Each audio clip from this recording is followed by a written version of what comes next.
Hi everyone. So this month, super excited to welcome Nathan from Quickfire Digital. Nathan runs a Shopify and Shopify Plus e-commerce agency. So really excited to dive into this because I know there's going to be lots of juicy details. So welcome, Nathan. Thank you. Good morning. Lovely to see you. Likewise. And so, yeah, today we're going to be discussing a little bit more about kind of web design and how it's sort of fundamental to a lot of e-com success. I know you guys have worked with some really great clients. So, yeah, super keen to kind of dive into that. But I guess, first of all, before we do dive into all the detail, could you tell us a little bit more about you, your background, Quickfire, and your sort of role there? For sure. So I'm Nathan, co-founder of Quickfire. There's three co-founders. We've got Fred and Martin. Fred looks after e-commerce strategy and Martin more systems, process, finance. Myself more new business, growth, that kind of thing. So yeah, the three of us came together 1st of June 2017. We started to grow the agency, but we were doing everything for everybody. And we would do a bit of PPC one day, a bit of web, across multiple platforms as well. We were doing a lot of stuff in WordPress at the time. And then we started to niche and refine our offering until eventually we decided that actually the stuff we were doing best and the stuff we were happiest doing was around e-commerce, and particularly within the Shopify platform. So it was a massive jump to really niche and focus. And as you can imagine, it's like, oh, what about if suddenly no one wants Shopify, etc. But then the pandemic happened.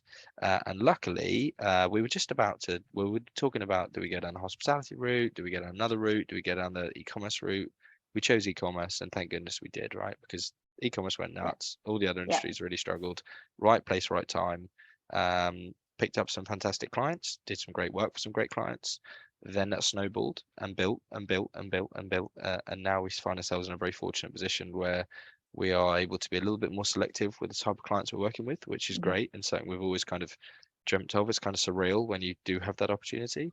But at the same time, there are so many features. As Shopify released something called Shopify Editions a couple of weeks ago.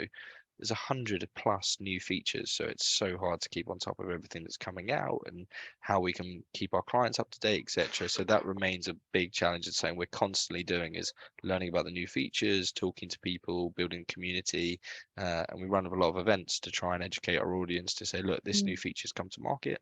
This is what we can do, etc. So yeah, there's a whistle stop to all the agencies now. 25 people, 21 full-time, 4 part-time.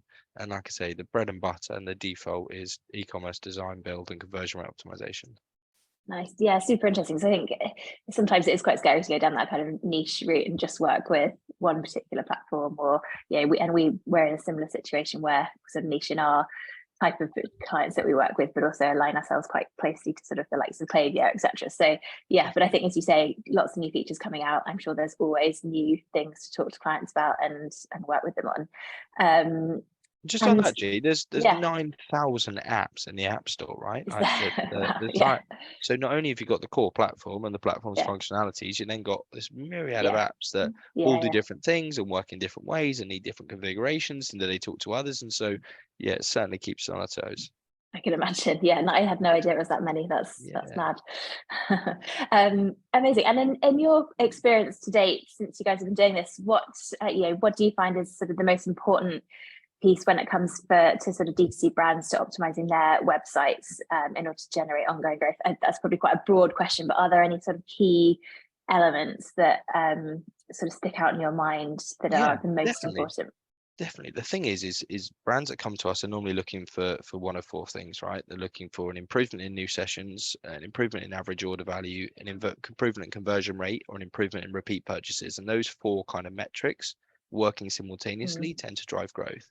So if you distill that, you're like, okay, what are the foundations? Well, the store itself and the underbelly of the store needs to be robust. There's 2 ways to build in Shopify. You've got theme-based or you've got custom.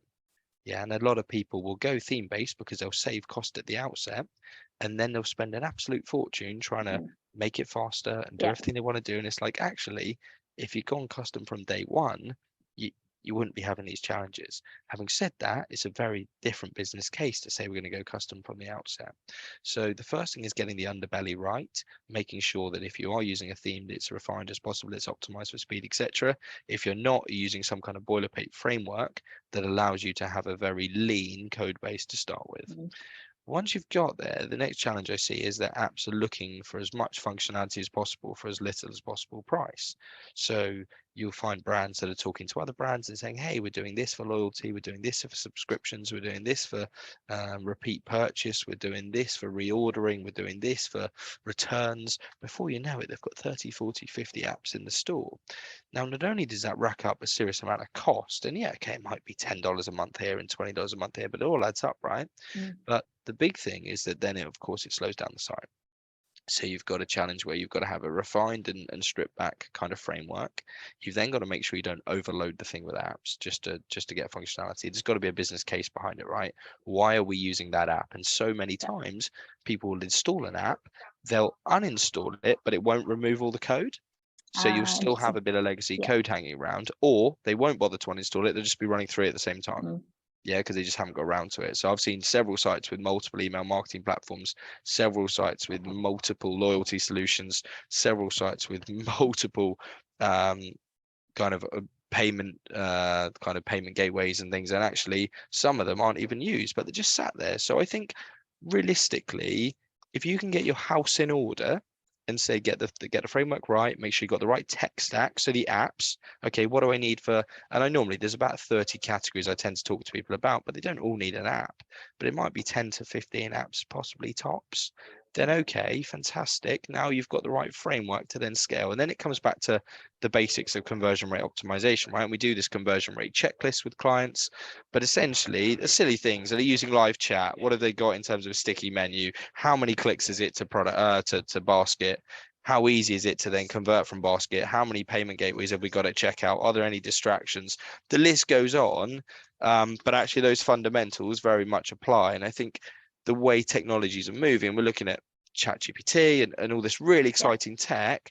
People sometimes get excited by this and forget the fundamentals. And I ran a workshop on the fundamentals yesterday in terms of just basic human psychology principles, right? Green buttons versus red buttons. Like it really is sometimes as basic as that. So I think for any brand looking to scale, these are the things I would start with. Have you got the right framework in place? Are you on Shopify 2.0 so that you can, it's kind of modulaic and you can make changes nice and easy and you can split test? If you are, amazing. Next step, what does the tech stack look like? How many apps have we got in here and what are they doing and what's the business case and what's it costing us? Great, we've got that in place. Next, now let's have more of a front end review to say, okay, have we put in any barriers to conversion? Is the site slow? No. Has the site got too many apps? Now, no. Okay, what are we doing to get people through the journey as quickly as possible? That's kind of where I'd start. Love it. Yeah, really interesting. On that kind of, once you've got the sort of back end sorted, thinking about more of that conversion journey, are there sort of 2 to 3 key things that you guys look at that have the largest impact on conversion? Yeah, if you look at the 3 core pages, you'd look at product page, collection page, and home page. So what I find is far too many brands are taking email, PPC, social, and they're driving people to the homepage and making the user do the work, right? It's like, look, if you're selling a dress, like why not just take them straight to the dress product page?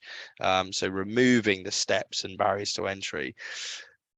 I think that so the first thing is just optimizing those 3 core pages. I would always look at live chat. We seem to work in a world now, and I use Gorgeous 9 times out of 10 for live chat, but we seem to work in a world where picking up the phone is difficult and a lot of people don't do it. Yet at the same time, email feels too impersonal when we're bombarded with emails. So live chat seems to be that safe space in the middle, and something like Gorgeous can pull in live chats from whether it be WhatsApp or whether it be Facebook Messenger or Instagram, etc. Email, pull it all into one kind of ticketed solution. So that's nice.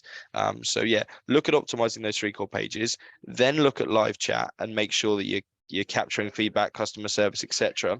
The other is around tracking and recording. And I would say Hotjar and Microsoft Clarity and tools like this are unbelievable. Just to take your analytics a little bit further, it's one thing having GA4 installed and seeing, okay, what's my bounce rate and how many sessions am I getting, etc. It's another saying, okay, what's my bounce rate? Why is it like that? Oh, I can see a lot of people are getting to this stage and getting stuck. Now I can do something about it. So I think technology exists now where we don't need to just do everything on hunches. We have the ability to actually know and then make a difference. So why wouldn't we do that? And I see Clarity is integrated now with analytics. So now we can get a far deeper understanding of each session, which is great. And I'd encourage anyone, if they're looking to optimize their e-commerce store, just think about those three things. Interesting. Yeah, it's yeah, some really great points there, and particularly around a lot of brands I can imagine just send to a homepage and then make the user do the work. That's such a kind of simple but obvious point to kind of take them to where they actually need to be. Amazing. And last question for me is, in terms of kind of customer retention and building those long-term customers with clients, or customers, that's something we kind of focus a lot of our work on. How do you guys go about doing that from a website point of view? Are there any sort of key points there around helping brands build long-term customer relationships with their client base? Yeah, I mean, it's all around, well, customer service is one thing. Yeah. The ability to share loyalty programs, we install quite a lot of. So can someone refer a friend? Can they earn points, etc.? Can they be incentivized through some kind of gamification?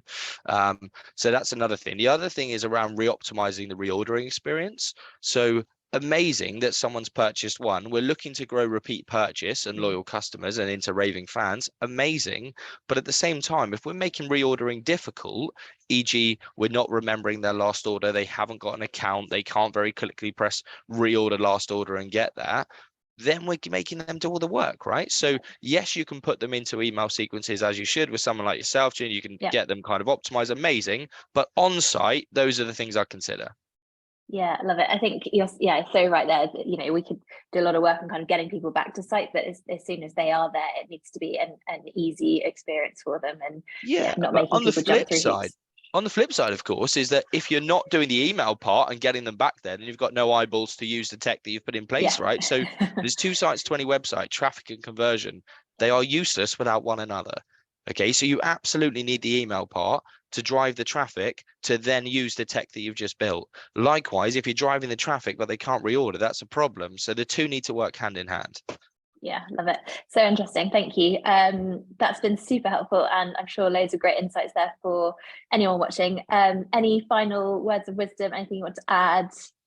No, I just think keep up to date with Shopify. There's an awful lot going on. There's plenty of people that are willing to talk. I'm always happy to have a conversation with people. We do a lot of kind of webinars and things around the latest tech that's coming out, etc. Don't be blinded by the new shiny tech and lose sight of the fundamentals would be my parting thoughts.